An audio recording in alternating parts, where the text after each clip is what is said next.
ವಿಜಯಪುರ ಜಿಲ್ಲೆ ತಾಳಿಕೋಟಿ ಪಟ್ಟಣದಲ್ಲಿ ಫೆಬ್ರವರಿ ತಿಂಗಳಿನ 21, 22 ಹಾಗೂ 23ನೇ ತಾರೀಖದಂದು ತಾಳಿಕೋಟಿ ಪಟ್ಟಣದ ಸಾಂಬಪ್ರಭು ಶರಣಮುತ್ಯ ಅವರ ದೇವಸ್ಥಾನದ ಆವರಣದಲ್ಲಿ ಕನ್ನಡದಲ್ಲಿ ಕುರಾನ್ ಪ್ರವಚನ ಕಾರ್ಯಕ್ರಮ ಹಮ್ಮಿಕೊಂಡಿರುವ ಹಿನ್ನೆಲೆ ಇಂದು ತಾಳಿಕೋಟಿ ಪಟ್ಟಣದ ವಿಠ್ಠಲ್ ಮಂದಿರದಲ್ಲಿ ಪೂರ್ವಭಾವಿ ಸಭೆ ಕರೆಯಲಾಗಿತ್ತು.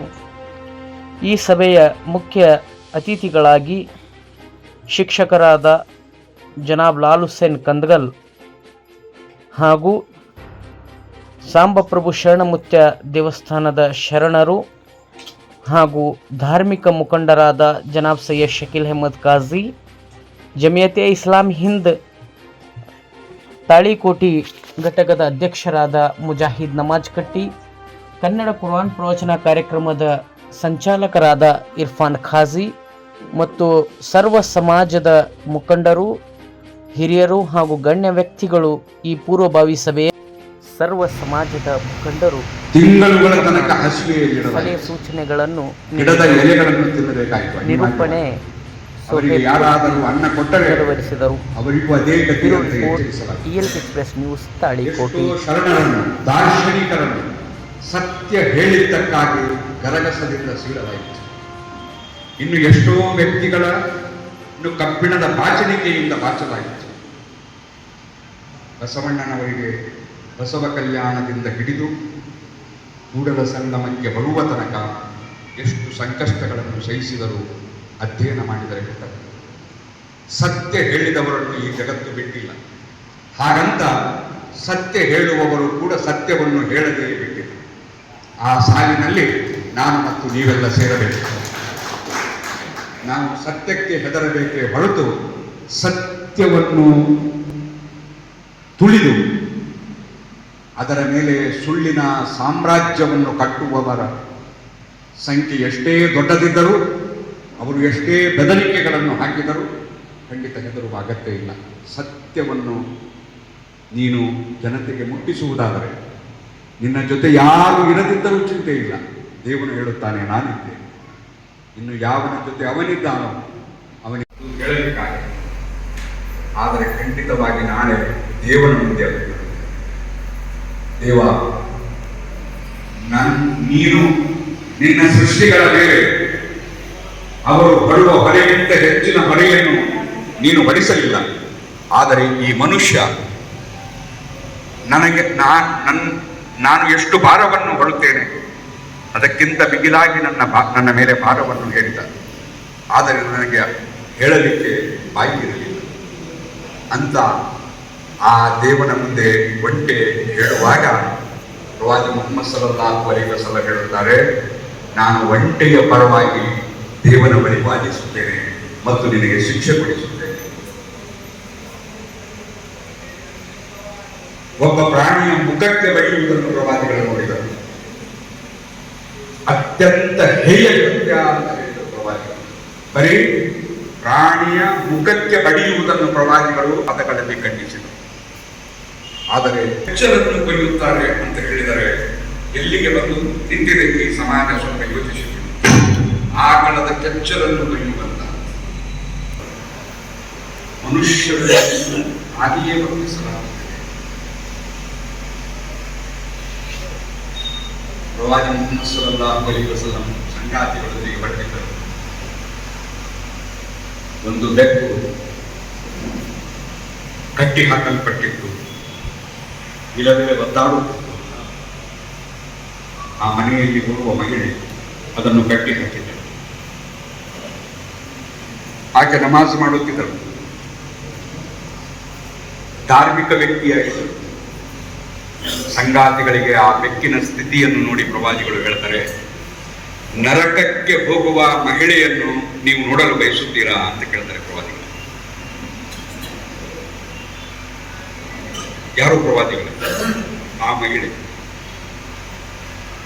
ಆಕೆ ಧಾರ್ಮಿಕಳು, ನಮಾಜ ಮಾಡುತ್ತಾಳೆ, ಉಪವಾಸ ಇಡ್ತಾಳೆ, ನಿನ್ನ ಸ್ಮರಣೆ, ದೇವಸ್ಮರಣೆ ಮಾಡ್ತಾಳೆ. ಆಕೆ ನರಕಕ್ಕೆ ಹೋಗುತ್ತದೆ ಮಾಡಿ ಹೆಸರು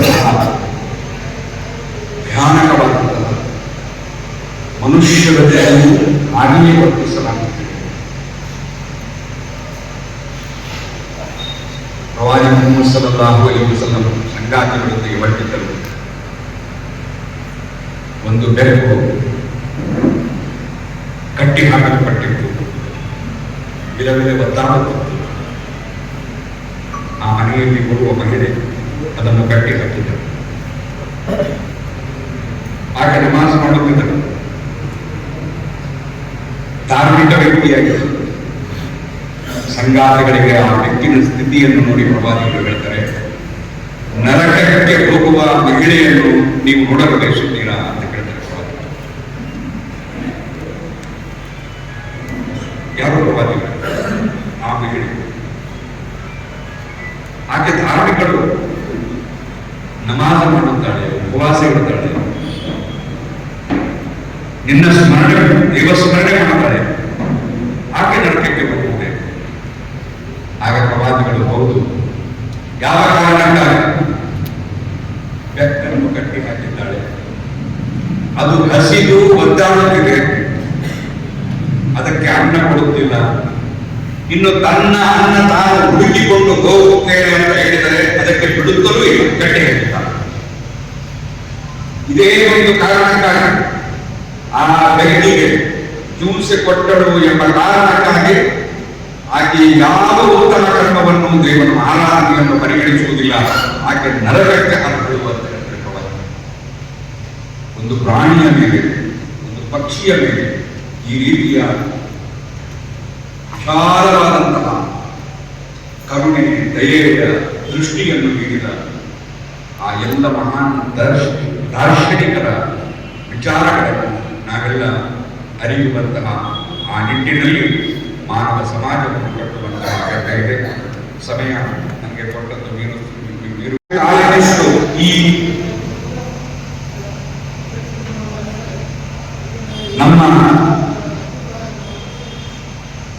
ಕಾರ್ಯಕ್ರಮದಲ್ಲಿ ಒಂದು ಸಾಹಸದ ಕಾರಣಷ್ಟು ಸ್ವಾರ್ಥ ಇದ್ದರೂ ಕೂಡ ನಾನು ಕೈಜೋಡಿಸಿ ಕೇಳಿಕೊಳ್ಳುತ್ತೇನೆ, ನೀವು ನಮ್ಮನ್ನು ಬೆಂಬಲಿಸಬೇಕು.